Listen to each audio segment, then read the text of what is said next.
Bonjour. Alors aujourd'hui, je vais vous parler de fraude fiscale.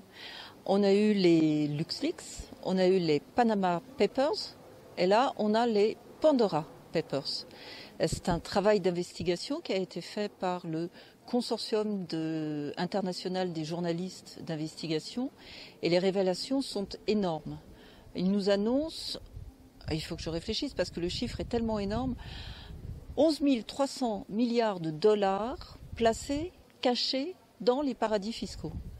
C'est un travail colossal qu'ont fait ces journalistes. Et ce que nous avons appris, c'est que 600 Français, soit des particuliers très riches, soit des grands groupes, sont concernés par ce scandale et ont placé de l'argent dans les paradis fiscaux. On ne sait pas exactement la somme qu'ils ont détournée à l'État français, mais cet argent-là, il manque partout. Il manque pour les universités. Je vous rappelle qu'on refuse des jeunes dans les universités françaises actuellement parce qu'il n'y a pas de place. Il manque dans les écoles, il manque dans les hôpitaux, il manque pour la justice. Partout, on a besoin d'investissement, on a besoin de préparer la transition écologique.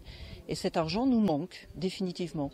Et aujourd'hui, quand on regarde la structure de l'impôt, on s'aperçoit que 66% des impôts sont récoltés via la TVA sur la consommation, via les taxes, notamment les taxes sur l'énergie et sur l'essence.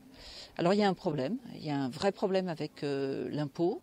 Et nous, à GDS, on pense qu'il faut s'appuyer sur ce travail fait par ces journalistes, par ce consortium international de journalistes d'investigation, et qu'il faut aller chercher l'argent. Pour l'instant, le gouvernement n'a pas réagi. Il temporise. C'est très très important de réagir. Et nous vous proposons de signer une pétition sur les Pandora Papers pour dire que la fraude fiscale, maintenant, ça suffit. Et il faut que le gouvernement mette des moyens importants pour aller chercher cet argent qui nous manque et qui manque partout. Nous en avons vraiment besoin.